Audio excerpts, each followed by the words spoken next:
Les psychiatres et les firmes pharmaceutiques ne font pas uniquement du battage auprès de ceux qui prescrivent des psychotropes. Ils ciblent aussi directement le consommateur, vous, et s'attendent à ce que vous veniez leur demander une ordonnance.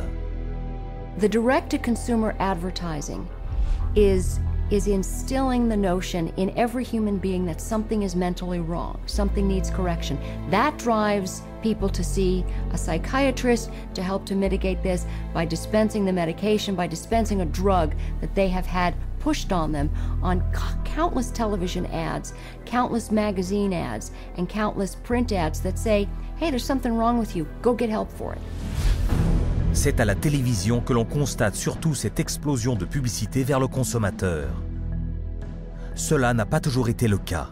Jusqu'à récemment, la publicité télévisée pour les psychotropes était très limitée. Mais en 1997, la FDA a été persuadée d'assouplir ses règlements sur la publicité pour les psychotropes dans les médias, en violation directe de l'article 10 d'un traité international signé avec l'ONU. Every 5 minutes there's a new drug ad. And this is not by accident, this is cold, canny, scientific design. Ads are fundamentally of two types. One type of ad is a effort to try to get the patient to take the drug company's drug. Abilify helps control symptoms of bipolar mania and reduce... But then the second kind of direct-to-consumer advertising is the you're sick and you didn't know it advertising.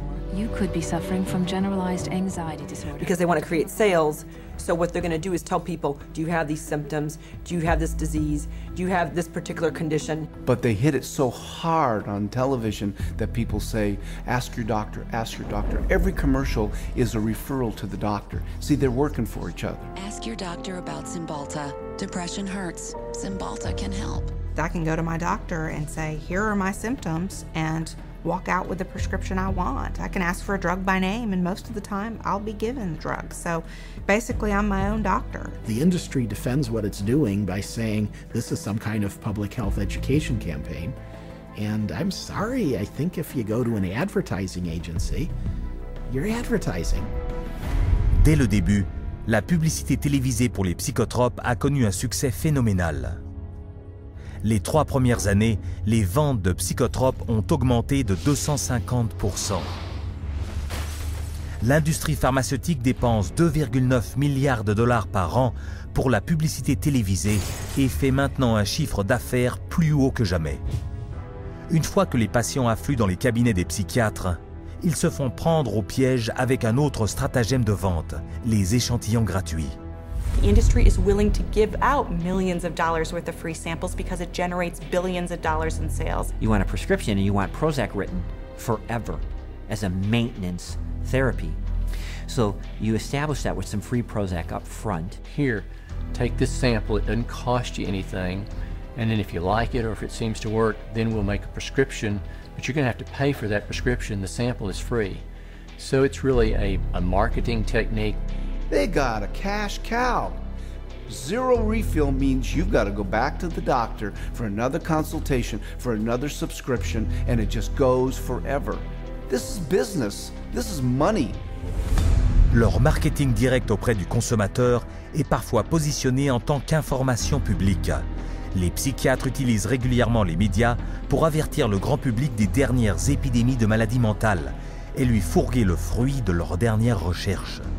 Ils écrivent des articles pour les journaux et les magazines qui soutiennent leur campagne de sensibilisation à la santé mentale. Même les associations de soutien des malades qui prétendent offrir des informations impartiales sur les psychotropes sont, si l'on y regarde de plus près, contrôlées par des psychiatres et subventionnées par l'industrie pharmaceutique. They were started specifically by the industry themselves, and the public isn't informed of that. You know, it's basically a great big lie to the public that they think they're going to a charitable organization that has their best interest at heart. Par exemple, l'association SHAD, pour enfants et adultes souffrant du trouble du déficit de l'attention, est l'association qui reçoit le plus de subventions des fabricants de psychotropes. Stephen Plog est un ancien cadre de SHAD. When I became the CHAD coordinator for Las Vegas, they gave me a manual, and in it said, we want to provide unbiased information to help and support people who have ADD. For the next 30 days, we put 22 parents and their kids on a program with lab tests to find out what their causes were, eliminated their causes, they got prescription-free, medication-free, side effect-free, and they got better with their self-esteem, and they became actually happier, healthier, and more successful. Chad found out about this, called me up and says we do not allow people to talk about nutrition in any of our seminars. We only prescribe going to a psychiatrist who will only prescribe drugs and therapy.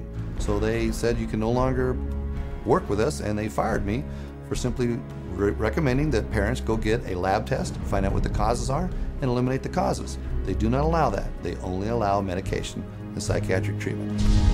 Les associations psychiatriques de soutien aux malades font aussi la promotion des traitements à base de psychotropes en utilisant des questionnaires marketing qu'ils font passer pour des questionnaires médicaux. You can take a survey of maybe 16 questions. And if you are a normal human being who's lived through ranges of emotions of normal life experience, if you've known the exhilaration of the birth of a child, a niece, a nephew, and the devastation of a divorce and the loss of dreams, and answer honestly to those questions, you will diagnose yourself as bipolar. And the instructions that come back along with the diagnosis or the warning that you're probably bipolar say, print this out and take it to your doctor. Pour montrer à quel point il est facile d'aller sur Internet, de répondre à des questions personnelles et de se retrouver avec un diagnostic psychiatrique, voici quelques bénévoles choisis au hasard, des gens de tout âge menant une vie normale. Do you feel sad, blue, unhappy, or down in the dumps? Sometimes. I've had periods of great optimism and other periods of equally great pessimism. Yeah, that happens a little bit. I get tired for no reason. Sometimes. My life is pretty full. Nah, not really. For no apparent reason, I sometimes have been very angry or hostile. It's hard for me to concentrate on reading. I am restless and can't keep still. My heart beats faster than usual. I have trouble sleeping, shortness of breath. Gained weight. Trembling hands. I have an idea that most of these are going to be sometimes. Everyone has. As in everybody? Somewhat. Somewhat true. Just a little. Oh yeah. Alright, my score totaled 42. Bipolar disorder, moderate to severe symptoms. Wow. Answer reflects on the presence of depressive symptoms. Currently suffering from an anxiety disorder. I may be suffering from bipolar 1. Minimal to mild depression. An obsessive compulsive disorder. Guess that means I'm a psycho. Guess I'll go to a psych.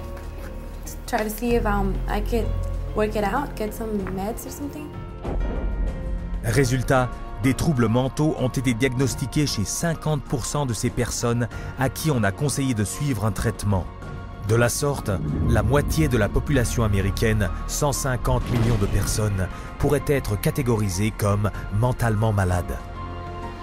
Now you have a direct line of consumers just walking in with a little pre-survey that says that they potentially can have bipolar, ADHD, stress, anxiety, any of those categories, and they just need to take this assessment tool and say, okay, that basically that is what you have and here's your drug.